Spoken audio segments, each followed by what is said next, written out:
Thank you all. We're here for our last and certainly not least session of the program today, which is part of our Article 1 presentation. Our speaker, and I don't think he needs much introduction with you, but I want to point out a couple things. He has served in Article 1, right, as a House member, and is now the director of the Office of Man and Budget. So a key senior presidential advisor to President Trump, having to deal with his former colleagues on questions of spending. In fact, he reminded me that it's budget week and they're about to release the budget. So thank you for coming in the middle of that. I know, good. The Club for Growth, one of my other hats, we were an early supporter of Mick Mulvaney when he ran in 2010. Won a seat in South Carolina that had not been represented by a Republican, I think, since the Civil War. So he is a political change agent.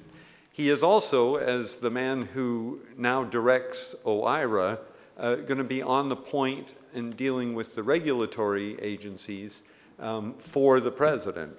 A key role that can assist in getting some of the things that we've debated today back into the right framework in the Constitution.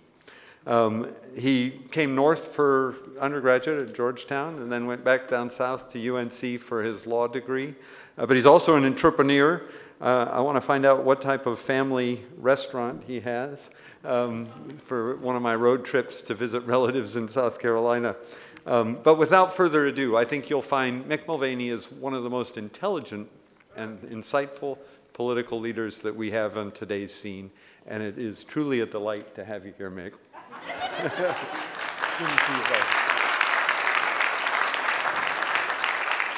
My friend Reed Ribble from Wisconsin once introduced me as one of the smartest members of Congress, and the next person got up, I think it was Trey Gowdy, and said that's like being the tallest midget. Thank you all very much for having me. I'm not going to talk very long. For those of you who see me speak before, I don't do speeches very well. In fact, I don't do them at all. I got handed this as I walked through the door. At least this time I remember my glasses. And one of the reasons I learned a very valuable lesson. Back when I was still an elected official down in South Carolina, I was in the state legislature, and we went to some thing that you do. In the middle of July, I was at a cancer center opening.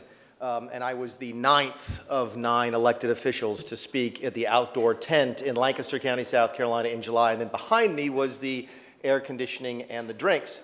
And I was last, and they said, blah, blah, blah, blah, blah, here's State Rep Mulvaney. I got up and I said, thanks very much, and I sat down. And this little old lady walked up to me in the air conditioning afterwards. She said, son, that was the best political speech I've ever heard. So lesson learned. They asked me to talk a little bit about the interaction between the legislative branch and the executive branch, something I'm getting a little bit more familiar with now that I'm in the executive branch. And what I thought I'd do is just tell a little bit about the dynamic as it exists today, and not necessarily get into, we're going to take questions and answers here at the end, and we get more specifically into maybe the role of OIRA at OMB, the role of the delegation of authority, that type of thing. But I want to sort of try and at least lay a little bit of background as to what the relationship is like right now. And what I want to do is use the recent experience with the health care bill that just passed out of the House as sort of a way to tell the tale and add some texture so that you sort of get a feel for what things are like up here. Because, as is so often the case, the media is not entirely accurate on that. And that's fine. I've often told the folks who cover me, as long as you get the ideas right, we're okay with that. We give up a long time ago on getting it verbatim right. But as long as I say A and you said that I said A, that's okay. If I said A and you said that I say B, that's a real problem. But let's go back and go through the process. So here we are with the House has a health care bill, and we're spending a lot of time up on the Hill. Myself, Mike Pence, the president was having folks come down. This is when we introduced the president to the concept of the Freedom Caucus, which was an interesting conversation for me to have, as we're going down how they vote and how they have to have an 80% threshold and how they like to vote as a group and they act as a team. And I'm in the Oval Office with a group of people and he goes, what is this Freedom Caucus? Who's responsible for this? And I'm like, I am. So keeping in mind, though, that the group was actually, the working title of the group was never the Freedom Caucus. The working title when we founded as myself and eight other members of Congress was the Reasonable Nutjob Caucus. And The goal was, there's plenty of folks who vote no all the time in Congress, and there are plenty of folks who vote yes all the time, and we were looking for folks who are able to do both in really, really tough spots. And the goal was supposed to be that we would move the ball in the conservative direction a little bit. So we would fight, and then at the very end, we'd come in and deliver the votes necessary as long as we thought the bill had moved a little bit in our direction. And I remember laying that out for the president, and then it didn't happen. In fact, I was looking really, really brilliant until the day that the first vote didn't take place. Remember that we said we're going to have a vote today? That was actually my message to, we want to vote tomorrow. The night before, we went down there on a Friday afternoon, we're expecting a vote, and they call off the vote. And that's when I started looking like a real idiot. Because I told the president, look, they're going to push, and then come at the end. And I learned a couple things. First of all, the Freedom Caucus was far from the problem in that scenario. Fully half the members of the Freedom Caucus had whipped yes on the bill. So that was one of the things I think the media got wrong. We had our own whip counts. I know the whip count pretty solidly within the Freedom Caucus. There's roughly at any given time about 36 members, and we had almost 18 yeses, maybe 17 yeses out of the group. So it was not the Freedom Caucus versus the world, as was, I think, sort of laid bare in the later discussions. There were groups on both ends of the Republican spectrum who had difficulties with the bill, and that was the case on that first Friday. We had some hardcore right-wing conservatives against it and some of our more moderate centrists against it, and that was the dynamic. But the one thing that I really learned through that first couple of weeks, in fact, through this whole process, was that the House really had a lot of division in it that I wasn't aware of. I was, as a founding member of the Freedom Caucus, I have been friends with a lot of folks in leadership. Paul Ryan had asked me, because he thought that I was one of the nut jobs you could work with, to come and sit on this weekly meeting that he had with what we call the cross-sectional group. So I had developed a relationship with Paul and other members of leadership, and I had developed a relationship, in fact, personally with very many moderate members, whether it be through playing baseball, working out in the gym in the morning. And I thought everybody felt that way. And what I didn't realize until that day of that vote was that the House had some divisions that were internal and they were real and they were much more significant than anybody realized. And they had absolutely nothing to do with the bill and even less to do with the President of the United States. People asked me, they said, did the President fail to deliver? I said, no, because the House has problems that the President can't fix. And that's when we decided that it was time for us to sort of step back. And I remember us talking about, we need them to go home for 2 weeks and calm down and work on healing their own divisions, because that was the only way they were ever going to be able to get together to vote on anything. Again, I think they've made some improvements to the bill at the last couple of days, but generally speaking, the changes were not that dramatic. What they need to figure out was how they were going to function as a Republican majority, and they needed to figure it out amongst themselves. Thankfully, that happened, and thankfully, I think they're now in a much, much better place. And we're looking forward to working with them now as a functioning majority. It'll be, I think it was an interesting test. The next bill that came out after that was the funding bill, which we can talk about during Q&A if you want to. But there was much less rancor, much less yelling and screaming, much less worrying about who got credit for the win. In fact, that's when I knew we were in trouble on that first pass at the health care bill, was when in meetings someone would say, well, I can't vote for that because they're going to get credit for the victory. Or we're going to stop this so that that person gets blamed. Again, nothing, if any, or very little to do, if anything, with the actual substance of the bill, and absolutely nothing to do with who the president is, and everything to do with the divisions in the House. So as we sit here today and we talk about the interaction between the legislative branch and the executive branch, I think everybody assumes that they function the way that the Founding Fathers intend them to function. And I have news for you, well, they probably do, to be honest with you, but they don't function the way they used to think on TV. With the Schoolhouse Rock, I'm just a bill, yes, I'm only a bill, and the House gets together and does this, and everybody's happy, and the Senate does something different, and they go to conference. This is an institution made up of 535 human beings. It is subject to the same whims and difficulties that any other organization that's made up of those types of, that number of people is. So when we sit here and we talk about the interaction at the Federalist Society, and we drill down, and I've never been a member, but I've spoken to this group for about 15 years, even before I was in politics. Anybody from Charlotte, North Carolina here? No? No. There used to be an active group in Charlotte. Is that we look at the piece of paper and say, okay, the Congress is supposed to function like this, and then the executive branch is supposed to function like this, when really what we talk about is that's probably a guide as much as anything else, and the real world can be very, very different. And the Congress will function differently today than it did 20 years ago and differently than it will 10 years from now. But the beauty of the document is that it provides for all of those various different contingencies, and the government can still function. And against that backdrop, you have the executive, which is clearly different from administration to administration. And you have this almost infinite number of combinations between the types of Congress that you could have at any one time and the types of administration that you could have at one time. And I think we've all seen the differences in outcomes that that has led to in terms of the Obama administration versus a perhaps slightly dysfunctional House. What did that mean? That gave the Obama administration free rein to pretty much do whatever they want, free of many of the checks and balances, or at least free of many of the real checks and balances.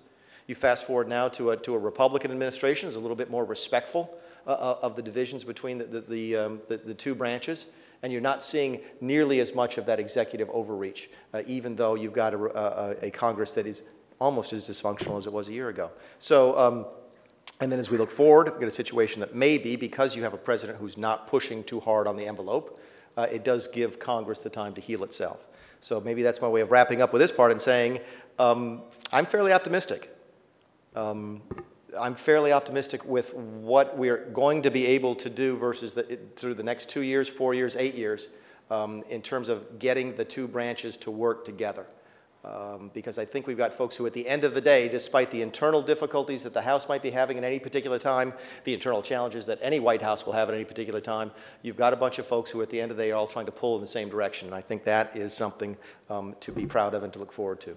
So with that, I'll let David ask some questions. You folks want to ask questions, and we can talk about just about anything except the budget, which comes out on Tuesday, because it's not for public consumption yet, despite the leaks that had come out.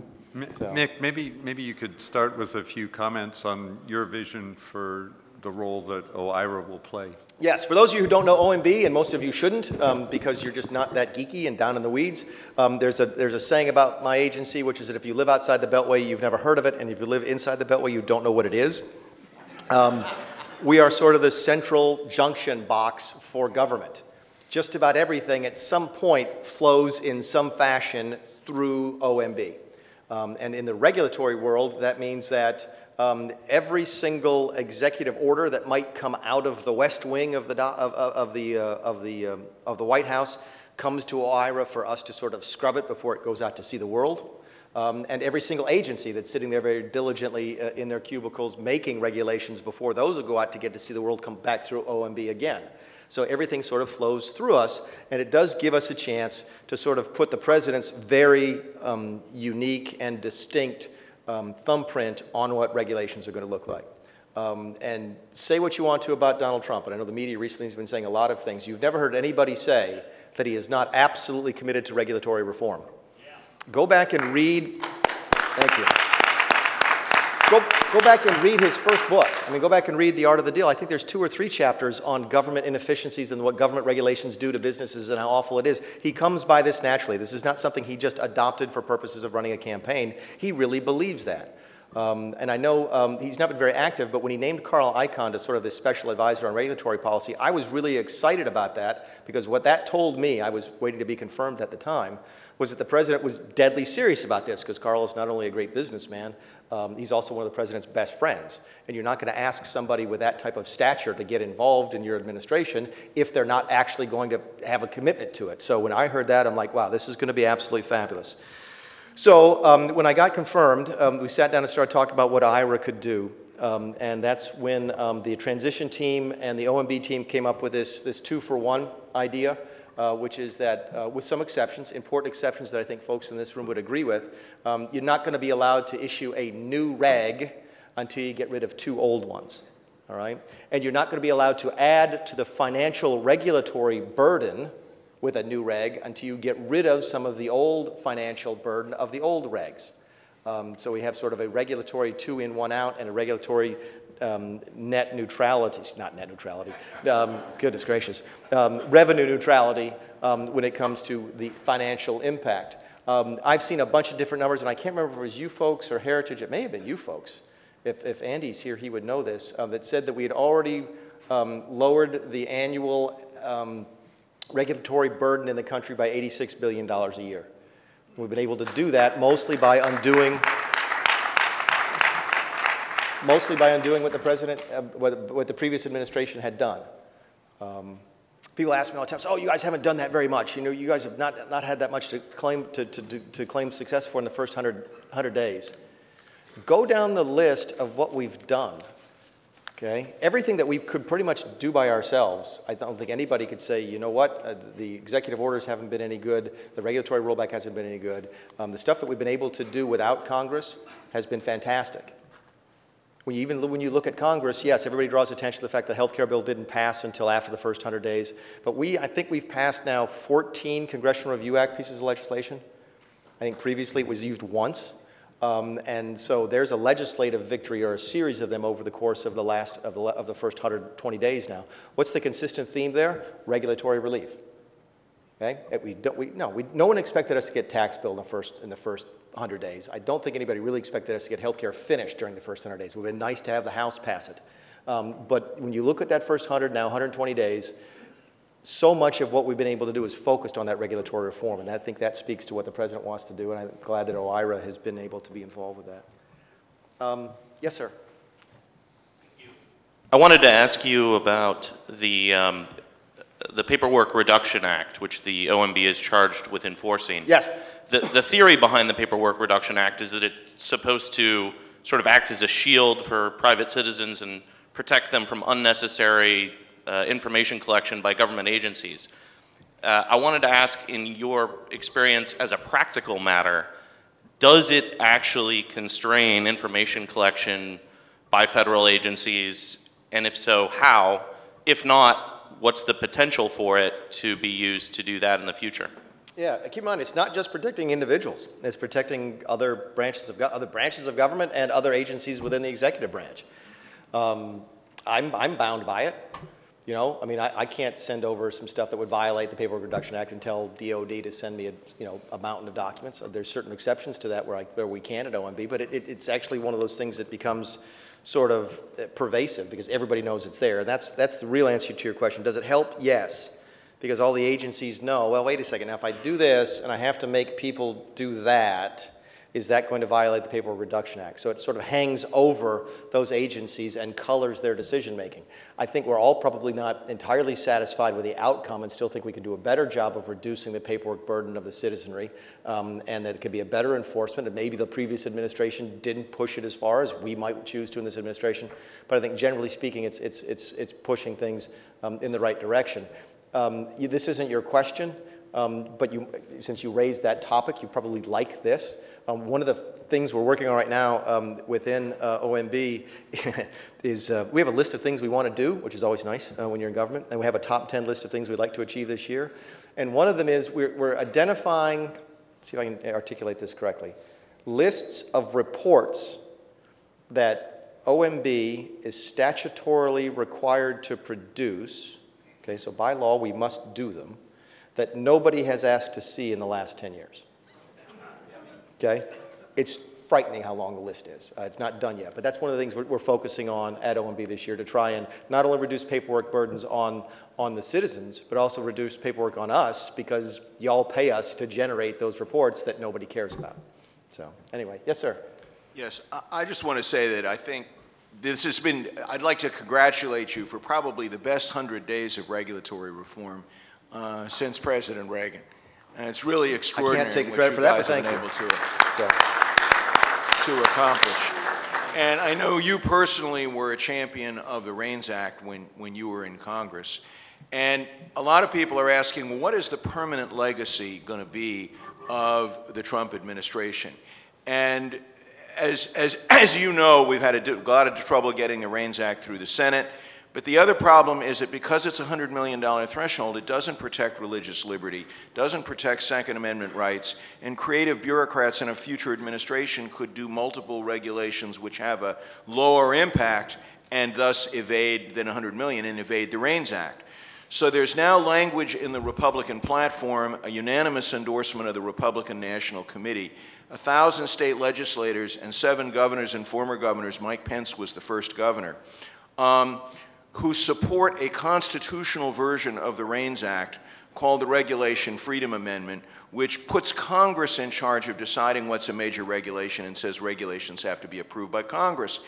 And with 33 states now that have Republican majorities in the legislature, and the public that's just outraged at the abuses of regulators in the last administration, maybe we could do what states did when they persuaded Congress to propose the Bill of Rights, and more recently presidential term limits, and force Congress with state pressure to propose a constitutional solution that would be would last for a generation. And in fact, 25 state legislative chambers have now passed resolutions urging Congress to propose the Regulation Freedom Amendment. You're doing, the transformation of the executive branch. Have you thought about doing something constitutional or recommending that to the president so that we can be free of the fear of regulators, not just for his term, but permanently? That raises about 17 different issues, all of which are really, really good. Let me deal with a couple of them in turn.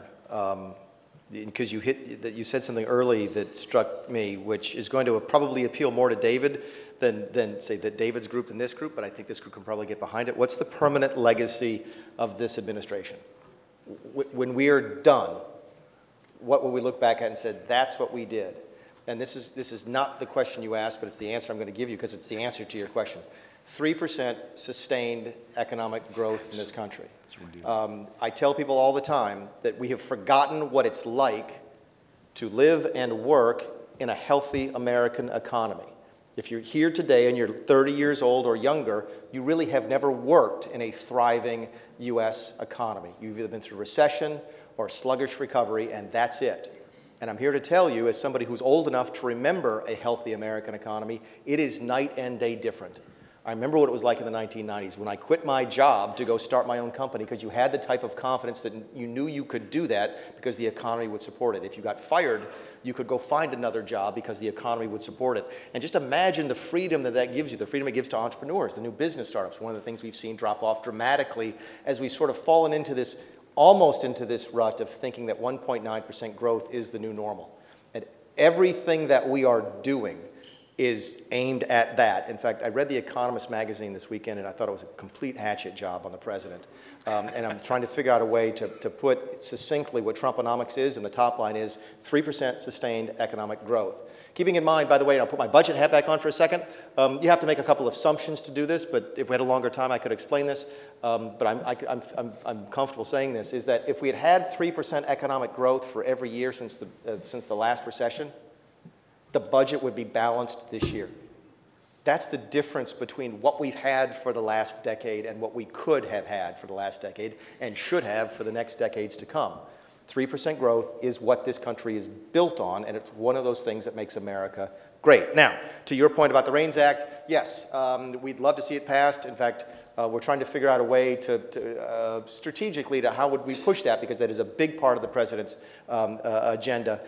We talk about things about debt ceilings and funding bills in September, so there's different ways to take a look at it. We're trying to figure out if it's reconcilable or not through the budget process. We think it probably is, but we're not sure. I can tell you this, is that de facto it's already the law.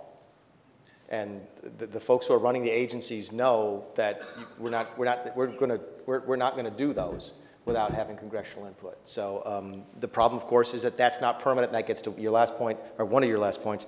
And I don't know. We've not looked at a convention of the states. I think if we have, at least if I have personally, I'm more familiar with it in terms of the balanced budget amendment and the term limits agenda. I'm not familiar with Reins. This is not about a convention, though. This is about just the states persuading Congress to do it. And states could persuade to do it. And one of the ways states could lever is if you do get close to having enough states to do it. I've heard that argument before, and I think it's probably accurate. Look, we are interested in long-term regulatory reform in this country because the president knows what it does to the economic spirit. And we'll do whatever we can legally to fix that. Thanks. Yes, sir. Well, it's funny that you mentioned the Reins Act, having been a senior attorney in 2 offices of general counsel. I mean, my critique with the Reins Act is that you can have 3 guys in the various bureaus of agencies and going, all right, every rule is $99 million and 99 cents, and then at the end of the next Democrat administration goes, we've never passed a major rule. And then going through the courts, you have the Chevron. I am now firmly convinced that this is... True, but I'll cut you off right there. I'll let you ask your question, but keep in mind that don't you think if they really abused that, if it was really going to be $500 billion and they got it down to that 99.9, that it would open them up to litigation, which might allow you to delay the implementation of that rule. But go ahead. And my response is policy is personnel, which is why we have President Trump. Agreed. But the answer, I am now firmly convinced that the solution really is a budgetary issue. And you're talking about this notion of what is President Trump's legacy with growing. And he's talked about reducing waste, fraud, and abuse. What your administration is not doing is conveying a very good story. In 2011, we did a major study. In fact, David was there at the rollout, and we just did an update in January. It turns out that if you can do a 10% cut across the board regulatory budget, 10% cut, you pick up $1.2 trillion in GDP and 3 million more jobs. And in fact, each federal regulator— 10% cut in spending or 10% cut in the regulatory budget? The regulatory budget. The regulatory budget across the board. Right. Yeah, okay. You pick that up. And in fact, you can actually calculate it as a cost per regulator, 138 private sector jobs per regulator. And I think if you explain it that way, you've got your budget cuts, because surely you can find 10% of fat in any agency. And I've got a copy of the study if you want. But I think you guys have got to work on your messaging, because I know you're trying to cut the budget, and that's a more effective. And the idea is obviously you're not getting the argument over what's better regulation, but surely with less resources, you will be more judicious in your regulatory interventions. So there you go. I think that's fair. I think we may agree with you more than you realize. Again, I'm not at liberty now to sort of unveil different pieces and parts of the budget, but next week, when you see our economic projections, you may hear some discussion about what's underlying those economic projections and how do we arrive at certain levels of growth that we assume for our budget and how we defend them. And it would surprise me if you don't hear something about regulatory reform at the agencies and writ large as part of that discussion. All right, well, just trying to be helpful. Thank you. We need all the help we can get. Oh, by the way, on the spending, I've said this before, and I guess I haven't gotten in trouble for it yet, so I'll say it again. I do wonder really seriously, people say, well, you know, if you don't get 3% growth, can you balance the budget? And I struggle with that. I wonder if, I don't know if the country is ready to balance the budget based just upon reducing spending. And keep in mind what you'd have to do. It'd be a 12 or 13%, I think, across the board cut this year. To balance the budget. I think we've trained people to be immune to the true costs of government. People think government is cheaper than it is because we've allowed ourselves to borrow money for a long period of time and not have to worry about paying it back. So I mean, if you got to use your credit card and didn't have to pay it back, you might feel like life was a lot better than it really is. And I've often believed that people are not willing to pay for the government they're getting. Which is one of the reasons I support what they call a jump ball balanced budget, because folks would never tolerate the tax increases necessary to balance the budget. But I wonder if you could do it just on spending, and I think you'll see that relayed in our, the key, I think what we're trying to get at is the way we balanced the budget in the 90s was we had spending restraint and GDP growth caught up, and government revenues caught up as the GDP growth came in. I think that's what we're trying to get back to. That wasn't really the answer, I'm sorry, but. Yes, sir. Hi, my name is Neve Ellis. I'm a reporter at The Hill. Yeah. Just on that last point, that said, do you plan any new revenues in this budget? And also, in this 2-for-1 regulations thing, what are the parameters of that? Is that number of rules? Is it pages of rules? Is it value of rules? Is it number of steps? What does 2-for-1 mean?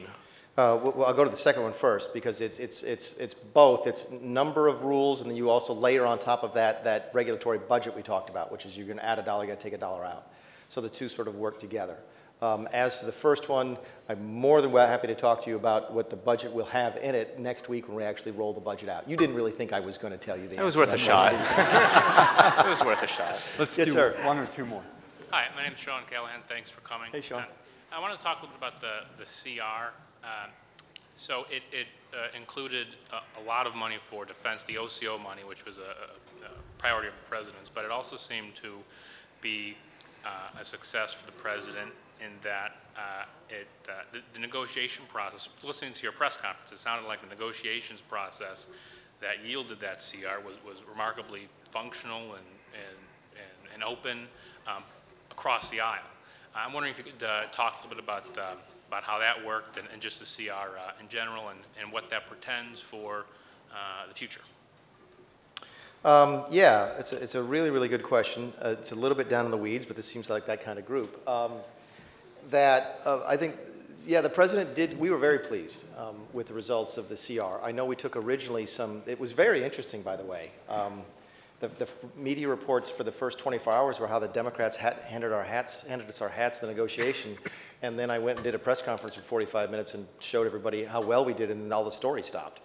I guess that means we won, because they were never going to print that we won, so they just stopped talking about how we lost. I think the real big gain there, though, in addition to the money we got for the president's priorities, money for defense, money for border security, money for school choice, and then that intangible of not shutting the government down, keeping in mind there were a lot of people who thought that's exactly what was going to happen. In fact, there was a lot of people in the other party who really wanted that to happen because they loved the narrative to be Trump can't govern.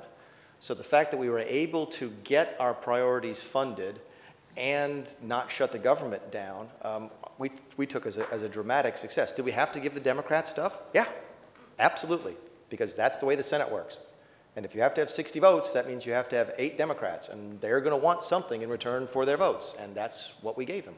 But I think in the grand scheme of things, even in just the immediate measures, we did really, really well. But longer term, what we did was we broke that dollar-for-dollar parity that existed under Barack Obama, where when we wanted something, which is typically but not always defense, when the Republicans wanted something, they had to give the Democrats $1 worth of something that they wanted. And we got that down to 20 cents. Which any way you slice it is a much better deal than the previous administration would have gotten. So we were very, very pleased with that, and I hope it bears fruit for the 18 funding as well. Yes, sir. Hi, I have no idea what time it is, so I'll do this. It's past your time, so... Okay, we'll take one more and then we'll... Yeah. So, sorry about that. Yes, sir. Okay. I started over here, so I'll finish over here. Okay, I'll be quick. My name is Jim Calderwood. My question is... You guys are the problem. I'm the problem. I talk to you. Your 2-for-1 rule, is there any way you can make that apply to the independent regulatory agencies, the NLRB, the SEC, the FTC, CPSC, and all the other alphabet groups out there? Realizing, of course, as you appoint people, the administration appoint people to run these agencies, they can extract pledges from them as to what they would do. But in the meantime, is there any way you can make that applicable to the independent agencies? Yes and no. That's a good answer. Here's the detail to it. Let's take my favorite agency, for example, the Consumers Financial Protection Bureau. Yes, good one. Yeah, not my favorite, by the way. Yes, there are things we can do. For example, when Mr. Cordray's term is up in July of next year, we could appoint somebody who would actually run it in a meaningful way, or perhaps not even open the doors at all. That's a joke, by the way, for the press who are here. But only a little bit. So there are certain things, yes, with our appointments, we can try and bring some of those independent agencies into the fold, so to speak. The problem, of course, with that is that it's only temporary and wouldn't follow through to the next administration that doesn't see life like that. That being said, I heard today for the first time that the Obama administration had actually asked a couple of their independent agencies to start acting like they were part of the executive branch. Not sure how they got there. Would you hear the same thing on that? Yeah. Not sure how far they got with that. But I think at the end of the day, the argument is extraordinarily sound to bring all of them under, in my case, OIRA, but all of them under the executive branch. I think we could have a longer discussion about whether or not the Federal Reserve, because of its very, very unique function, falls into that. So let's take that out of the discussion for right now, but let's talk about the CFPB, you talk about the NLRB, and say, look, if they aren't where we want them to be, if they're not in the executive branch and subject to oversight by us, in addition to oversight by Congress, in the case of the CFPB, not even subject to congressional appropriations, where's the accountability? How do you stop a runaway organization, which I would contend to you is what you saw in the CFPB under the previous administration? It doesn't make any sense to people, even folks on the other side of the aisle, to say, I want to create an agency and you're not going to have any say over it whatsoever. Because that's really, really dangerous. And towards the end of the Obama administration, we started to have some of our Democrat friends in the Financial Services Committee come over to us and start talking about reforming the CFPB because they realized exactly what all smart Democrats should have started realizing towards the end of that, which is that they could lose. And a CFPB run by the Trump administration would look very different from the CFPB under a Clinton administration. If they always thought they were going to be in charge, then they don't care, right, because they get their way. But they started to realize how a Republican-driven CFPB could do things very, very differently. And I thought maybe I think several of them wanted to sort of bring the CFPB into a more reasoned light, talk about adding a 5-person board instead of the 1-person director, putting them on congressional appropriations, and so forth. So we didn't get there under the last administration. I hope that we do get here. The administration supports reforms of the CFPB. You will see the CFPB dealt with in the policies and the budget as we roll them out next week. And I think that's something that, that can apply to many of the other agencies. I could do this all night, but I have to go home and read 4,000 pages worth of budget. And then I'm having dinner tonight with Stephen Moore. You know Steve. Yeah, I do know. So Steve calls me last week and says, would you like to have dinner on Wednesday night with me and a couple of my friends? And I'm like, no, but I'll go, because I need to eat. I've lost 12 pounds since I got this job, and I just forget to eat. And I'm like, okay, that's great. I'll be in the middle of budget week, so I'll go and have dinner with Steve and a couple other guys, and then we'll go back and go to budget. I'm the keynote speaker tonight to 600 people. Yeah. So, yeah, exactly. So I'm going to go home and figure out now, go back to the office, figure out what I'm going to say tonight. So thank you all very much for having me. Thanks to the Federalist Society.